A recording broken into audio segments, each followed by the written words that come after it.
Bonjour et bienvenue chez Innovart Business, la multipotentialité au cœur de l'entrepreneuriat. Je suis Cécile et je suis ravie de te retrouver pour une nouvelle exploration de l'univers fascinant de la multipotentialité dans le monde de l'entrepreneuriat.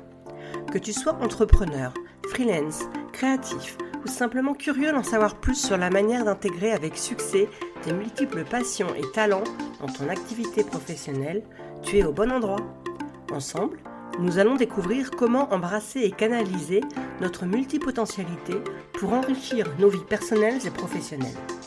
Alors, installe-toi confortablement et embarquons dans cette aventure inspirante. Bonjour et bienvenue dans ce nouvel épisode d'Innovart Business. Aujourd'hui, on va parler de comment maîtriser la gestion de son temps et sa productivité quand on est multipotentiel. Alors, juste avant, je vais faire une petite introduction par rapport à certains retours que j'ai eus sur le fait d'être multipotentiel. La question qui m'a été posée, puisque je crois que dans le premier épisode, je vous parle de ma famille où il y a du haut potentiel intellectuel et du haut potentiel émotionnel. Et on m'a demandé si être multipotentiel, c'était nécessairement être HPI ou HPE. Donc haut potentiel intellectuel, haut potentiel émotionnel. Non, pas forcément. En fait, vous pouvez tout à fait être les deux, mais vous pouvez être simplement multipotentiel. Et c'est là que vous allez vous retrouver dans mon podcast et dans la façon de faire les choses, parce que vous allez vous apercevoir que sans le savoir, vous êtes multipotentiel. Si on dit de vous que vous êtes polyvalent, que vous êtes multitâche, c'est un petit peu ça en fait. C'est la capacité vraiment de faire plusieurs choses en même temps. Donc on va pas trop s'éparpiller là-dessus. Posez-moi vos questions en privé si vous en avez d'autres à me poser. Mais aujourd'hui, je voudrais vraiment vous aider à maîtriser la gestion de votre temps et votre productivité parce que ça nous fait cruellement défaut en tant que multipotentiel. Pourquoi ? On en a déjà parlé, le multipotentiel, il a beaucoup de centres d'intérêt et il adore gérer plein de choses en même temps. Le problème, c'est que c'est extrêmement fatigant, c'est très chronophage et il peut y avoir cette sensation de s'éparpiller un petit peu partout, puisqu'il y a une curiosité, je dirais presque maladive, pour les sujets qui les intéressent. Attention, parce que quand le sujet ne nous intéresse pas, c'est un tout autre débat. Mais quand le sujet est intéressant à nos yeux, il y a une forte curiosité, un gros désir d'apprendre, on apprend vite, on apprend bien, et on a envie d'appliquer immédiatement et de s'engager dans plusieurs projets en même temps.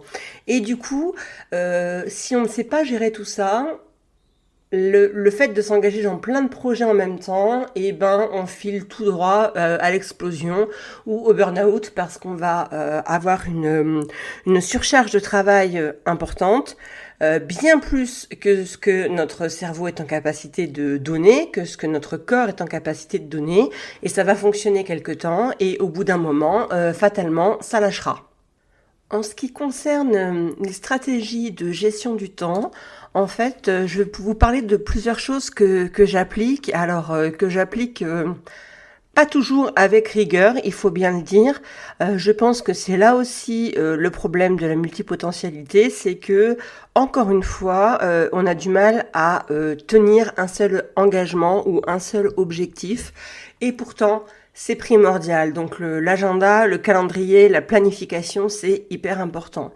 Donc déjà, je vous ai expliqué dans un épisode précédent qu'il n'était pas bénéfique de travailler une journée complète sur un même projet. On tournait en rond et ça n'avançait pas puisque notre esprit fatalement partait sur le projet suivant ou le projet d'avant. Voilà. Donc en fait, il faut faire des pauses. Et même si vous travaillez pendant 2 heures sur un même projet, il faut faire une pause. Moi, je vais vous parler de la méthode Pomodoro. Vous connaissez peut-être, j'en ai déjà parlé sur mes réseaux sociaux, mais c'est la méthode Pomodoro, c'est travailler 25 minutes pour une pause de 5 minutes. En fait, ça peut paraître court, mais c'est nécessaire. Au bout de 25 minutes, vous levez, vous marchez, vous vous étirez et surtout vous regardez au loin. Si vous avez la chance d'être dans une pièce avec une fenêtre, vous allez à la fenêtre et vous regardez le plus loin possible à l'horizon. Pourquoi ? Pour que vos yeux se détendent, pour que vos yeux voient plus loin qu'un écran, parce qu'on est tout le temps en train d'être centré sur notre écran de téléphone portable ou écran d'ordinateur, et donc nos yeux fatiguent. Le fait de se lever, on défatigue le corps, on prend une grande inspiration, on s'étire un petit peu, on regarde l'horizon et on se rassoit. Ça demande pas plus de temps que ça, mais ça nous impose de nous lever et c'est très très bon pour la santé, c'est très bon pour la circulation du sang, bien évidemment. Ça évite de rester rouillé 2 heures, 3 heures, 4 heures sur sa chaise ou sur son fauteuil, selon comment on est installé. Ensuite, vraiment, il faut faire du time blocking, c'est-à-dire vraiment consacrer des blocs de temps spécifiques pour des tâches ou des projets particuliers. Ça vous permettra une meilleure organisation et une concentration plus profonde pour chaque tâche. Aujourd'hui, pendant 2 heures, par exemple, j'ai décidé que j'allais traiter ma boîte mail et enlever tous les mails inutiles. Faut pas se leurrer, si les mails sont là depuis 3 mois et que je les ai pas lus, c'est que probablement ils me servent à rien. Sinon, j'aurais regardé le contenu, je les aurais archivés ou j'en aurais fait quelque chose. Donc voilà. Et je me dis, aujourd'hui, je fais ça pendant 2 heures. Et au bout de 2 heures, si j'ai pas fini, je m'arrête. Parce que de toute façon, je vais avoir atteint un seuil où ça va me gaver, où je vais avoir envie d'autre chose, et je ne vais plus du tout être efficace sur le sujet. Donc stop, je me lève, je vais faire un tour, je vais faire un petit peu de sport si je ne l'ai pas déjà fait, une marche à pied si j'en ai l'opportunité, ou écouter de la musique. Moi, j'aime beaucoup la relaxation, j'aime beaucoup l'application, alors non sponsorisée, je vous le redis, mais Meditopia, et Meditopia, vous avez des petites pauses parfois sur chaise de 2 minutes seulement, avec un petit peu de détente. Alors si vous êtes au boulot, vos collègues vont peut-être vous regarder un peu bizarrement, effectivement. Moi j'ai la chance d'être à la maison, mais ça fait du bien, ça permet de se reconcentrer, de reprendre un petit peu une énergie nouvelle. Et puis la dernière stratégie que je vous donnerai pour structurer un petit peu votre gestion du temps, c'est la règle des 80-20. Donc en fait, il faut prioriser ces tâches, il faut les lister. Aujourd'hui, vous avez tant de choses à faire. On a tous des choses à faire et on a tous des choses qui se rajoutent. Donc vous listez et vous vous concentrez uniquement sur à peu près 20% des activités qui vont produire les 80% de résultats. Donc les tâches, vous avez 10 tâches à faire. Vous regardez dans ces 10 tâches, quelles sont les 2 tâches les plus importantes, les 2 tâches qui vont vous donner plus de résultats. Résultats pas forcément financiers, hein. Si vous êtes au travail, plus de résultats en termes de chiffre d'affaires, mais ça peut être plus de résultats en termes de productivité, plus de résultats en termes de bien-être, plus de résultats en termes de relations sociales. Vous pouvez vraiment appliquer ça dans tous les domaines parce que tout est important pour vous. Alors après, on va parler un petit peu des outils. Il y a des outils pour la productivité, il y en a plusieurs. Sincèrement, je vais vous parler que d'un seul, que c'est celui que je connais, qui s'appelle Notion. Notion, j'adore l'utiliser, hein, c'est un système de blocs, d'informations, c'est comme un énorme classeur dans lequel vous pouvez sans arrêt ajouter des intercalaires et ça reste toujours bien classé. Vous pouvez joindre des articles, joindre des images, vous pouvez créer votre emploi du temps, votre gestion du temps. Vous pouvez gérer vos posts à l'avance pour les réseaux sociaux. Moi, je me sers même de Notion pour écrire mes livres. Donc, c'est pour vous dire, je bâtis d'abord toute la structure de mon livre là-dessus quand j'écris. Et puis, ça me permet de rajouter de paragraphes, de copier-coller facilement pour corriger les fautes d'orthographe parce qu'il y en a toujours. Et je vous expliquerai d'ailleurs un petit peu plus tard comment je m'organise pour tout ça. Et malgré tout, il en reste, ça c'est un peu désolant, mais voilà. En fait, c'est très très important d'avoir un outil. Donc, il existe Trello et Asana aussi, mais je les utilise pas du tout, hein, je les connais pas. Moi, depuis que Notion existe, je suis vraiment fan. Je ne suis pas du tout experte. J'ai acheté des formations, j'ai suivi des tutos. J'adore suivre Julie et Julia qui expliquent extrêmement bien comment s'en servir. Et d'ailleurs, elles ont une formation formidable qui s'appelle structurer son cerveau avec Notion. Et je vous conseille vraiment à les suivre parce que vous allez apprendre plein de choses en termes de productivité et du coup d'efficacité. Et donc en fait voilà, vous avez vraiment besoin en tant que multipotentiel, mais j'ai envie de dire que ça s'appliquerait presque à tout le monde, mais il faut très bien équilibrer les périodes de repos et les projets.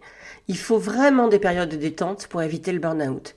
Et le défaut qu'on a, c'est que, et le défaut que moi j'ai, puisque je vous parle aussi de ce que j'applique au quotidien et de ce qui va bien et de ce qui ne va pas bien, c'est que un peu moins maintenant, depuis quelques mois, mais j'étais toujours avec mon téléphone.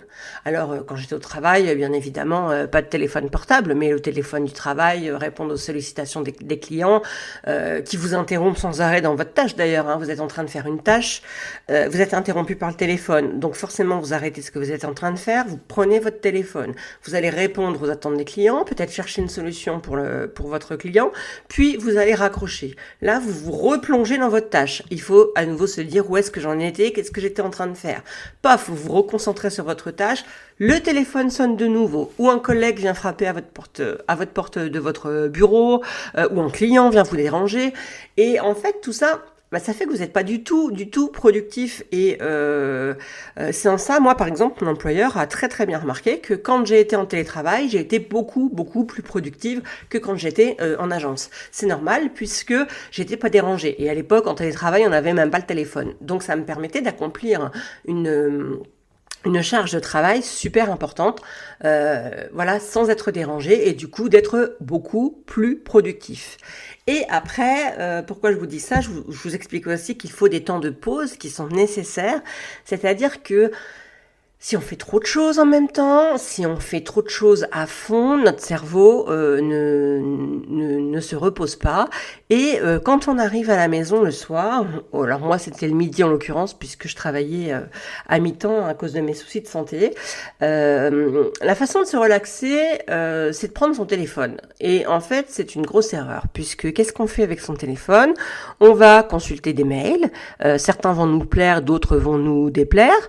On va évidemment aller sur les réseaux sociaux, on va passer à son temps à ingérer du contenu de plus en plus court, ce qu'on appelle le short, des petits contenus qui vous bourrent le crâne, mais au final vous n'avez pas retenu grand-chose, et vous avez scrollé sur votre téléphone, et là vous regardez l'heure, et 2 heures se sont passées, et en fait vous n'avez rien fait, vous n'avez absolument pas été productif, vous avez juste regardé des réseaux sociaux, et ça n'a pas toujours été constructif. Ça peut être constructif parce qu'il y a des choses intéressantes sur les réseaux sociaux, mais il faut aller choisir le contenu de ce que vous regardez.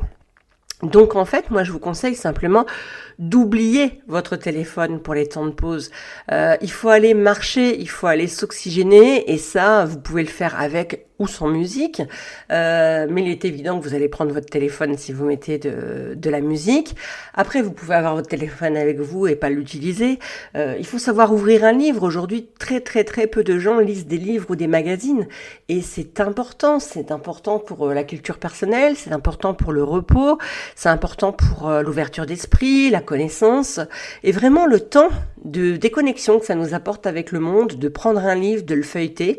Alors je vous dis ça, moi qui suis quand même une accro de la lecture en e-book.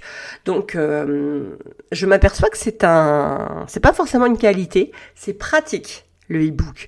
C'est vraiment pratique d'avoir son livre à la fois sur son téléphone quand on est dans une salle d'attente et de le reprendre le soir dans son lit et de lire 3 pages quand on attend que la casserole d'eau soit chaude pour mettre les pâtes dedans. Enfin, vous voyez, ça permet d'avoir son téléphone partout, mais ça reste encore une fois un écran, et l'écran va nous distraire, des notifications vont apparaître, ça va nous inciter à aller sur les réseaux sociaux, puisque les réseaux sont très bien faits, ils vous rappellent à l'ordre. Moins vous répondez, moins vous réagissez, et plus vous recevez de notifications.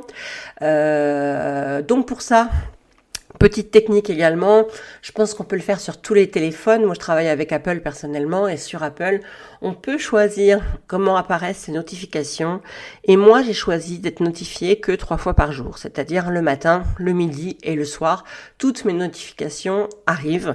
Comme ça, je ne suis plus dérangée par les différentes notifs pendant la journée. Et je coupe mon téléphone. Là, au moment où j'enregistre le podcast, mon téléphone professionnel est en mode silencieux et ne pas déranger. Et mon téléphone personnel est juste en silencieux et peut recevoir que les appels urgents de ma famille proche. On peut, avec iPhone, filtrer et faire en sorte que seules des personnes choisies puissent nous déranger, même quand on est en mode repos. Donc ça, c'est vraiment... pour les urgences. Voilà. Donc ça, c'est vraiment des petits conseils à appliquer tous les jours. Notion, c'est un outil fabuleux. Familiarisez-vous avec. Allez suivre des formations parce que franchement, c'est tout ce qu'on peut faire avec, c'est vraiment extraordinaire. Et puis, il faut réussir à cadrer, à gérer son temps, à trouver une organisation, mais votre organisation, parce que on fonctionne tous différemment. Nos priorités sont toutes différentes les unes des autres et vous pouvez pas organiser votre journée comme celle du copain, même si tous les deux vous êtes multipotentiels. Donc vraiment, il faut trouver votre organisation. Moi, depuis pas loin de 3 mois maintenant, j'ai décidé de me remettre au sport. C'est pas quelque chose de violent, c'est quelque chose tout en douceur. C'est des exercices un petit peu gymnastique, fitness, mais c'est tous les matins. J'ai chargé une appli, ça commençait par 7 minutes. Je me suis dit, allez Cécile, tu peux bien consacrer 7 minutes par jour pour faire du sport. Bon, la petite surprise, c'est que ça augmente. On vous parle d'exercices qui vont de 7 à 13 minutes, et puis finalement on arrive à 29 minutes, à 35 minutes, etc. Mais en fait, tous les jours, quand je me lève, la première chose que je fais, je mets en route l'appli et je fais mon sport. Parce qu'en fait, si je le fais pas, si je m'en vais prendre ma douche, si je m'en vais prendre mon petit déjeuner, si je me mets à travailler, je ne le fais pas de la journée. Je repousse sans arrêt. Tandis que là, je le fais tout de suite, c'est fait, et je me dis, bon, bah voilà, j'ai fait une demi-heure de sport, j'ai fait 20 minutes de sport si je suis pas en forme, enfin voilà, mais c'est fait. Et du coup, si je vais marcher après, si je refais quelque chose, bah c'est que du plus, mais le minimum vital, en tout cas, est fait. Donc voilà un petit peu ce que je voulais vous dire aujourd'hui pour comment structurer son cerveau, pour reprendre l'expression donc de Julie et Julia, mais c'est surtout maîtriser la gestion de son temps et sa productivité parce que c'est vraiment essentiel. Et encore une fois, je vous le redis, être productif n'est pas accomplir 10 tâches dans une journée, c'est accomplir une tâche du début à la fin et de la faire bien. Et ça, c'est être productif. Moi, aujourd'hui, je me suis dit, tu enregistres 2 podcasts, tu fais ton sport et tu vas faire une marche. J'ai enregistré un seul podcast pour le moment. Mon sport est fait. Donc, je sais très très bien que le 2e podcast va bientôt arriver et qu'après, j'éteins tout et je vais faire une marche. Et arrivé en milieu de journée, quand ma fille va rentrer du lycée, j'aurai accompli mes objectifs de la journée. Et tout ce que je vais faire après, je vais encore travailler, mais ce sera du plus. Voilà, ça sera du plus. Je vais peut-être travailler pour un client, je vais peut-être me détendre et lire un livre, je vais peut-être approfondir l'écriture de quelque chose que j'ai en cours, je vais peut-être imaginer les grandes lignes d'une nouvelle histoire, je vais peut-être écouter de la musique, je vais peut-être jouer de la musique puisque j'apprends à jouer du N-Pan et c'est un instrument qui me fait beaucoup de bien et d'ailleurs si vous êtes autour d'Évreux et que vous savez jouer du N-Pan, ça m'intéresse. C'est un instrument très très utilisé pour la méditation et les musiques douces et l'apaisement. Ça ressemble à une grosse soucoupe volante. Enfin, je trouve ça merveilleux. Je suis pas encore assez experte pour vous jouer un air, mais en tout cas, j'aime beaucoup. L'harmonica, j'aime beaucoup également parce que ça permet de transporter ce petit instrument partout dans sa poche et puis de faire quelques sons comme ça quand on est en pleine nature. Moi, ce sont des choses qui me font du bien. J'ai été musicienne en temps plus jeune, quand j'étais plus jeune, quand j'étais gamine, j'ai appris le solfège, j'ai joué d'un instrument de musique, enfin de plusieurs instruments de musique, je suis passée par le piano. Par la clarinette, je vous les donne dans le désordre. J'ai fait du corps d'harmonie et j'ai fait du saxophone, mais tout ça m'a permis de rencontrer de très belles personnes et m'a permis de rencontrer l'homme de ma vie.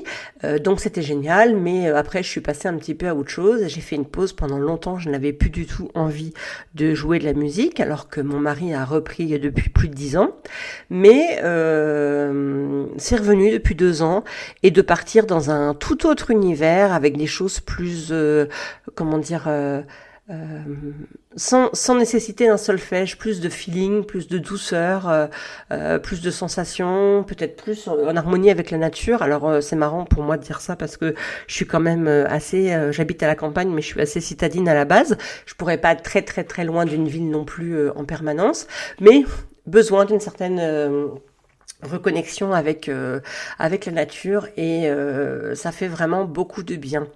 Je vois que j'ai pas mal parlé pour aujourd'hui. Je vais m'arrêter là parce que je veux pas que les podcasts durent trop longtemps. Je trouve que de rester sur un format d'une 20aine de minutes, c'est pas mal. Ça vous permet d'aller faire votre petite marche, par exemple, en m'écoutant en même temps, ça passera plus vite. Je vous ai pas parlé et je voulais vous en parler de multipotentiels qui sont connus et comment ils ont réussi dans la vie. Et je voulais vous donner un exemple français et un exemple étranger. Donc je vais juste vous donner les noms, vous pourrez aller faire vos recherches et éventuellement on en reparlera. Mais un très très bel exemple français, c'est Xavier Niel, le fondateur de Free, et un bel exemple étranger, en l'occurrence américain, est Elon Musk. Donc si jamais mon fils écoute ce podcast, ça le fera bien rire parce que je dis toujours que Elon Musk c'est son dieu, mais c'est vrai qu'il a une intelligence et une multipotentialité qu'il sait exploiter. Alors on aime ou on n'aime pas, on adhère ou on n'adhère pas aux différents projets. Ça, c'est propre à chacun. Je rentre surtout pas dans ce genre de débat. Mais en tout cas, ça illustre bien la multipotentialité de ces personnes. Voilà, j'espère que cet épisode vous a plu. Et je vous retrouve très très bientôt. Et voilà, c'est tout pour aujourd'hui sur Innovart Business. Merci d'avoir été à l'écoute. J'espère que tu as trouvé de l'inspiration et des idées utiles pour appliquer la multipotentialité dans ton quotidien entrepreneurial. N'oublie pas, la diversité de tes talents, c'est une force, pas une faiblesse. Reste connecté pour de nouvelles histoires, de nouveaux conseils, des discussions passionnantes dans notre prochain épisode. D'ici là, continue à explorer, créer et innover. Si ce podcast t'a plu, n'oublie pas de le noter 5 étoiles sur ta plateforme d'écoute préférée. À très bientôt.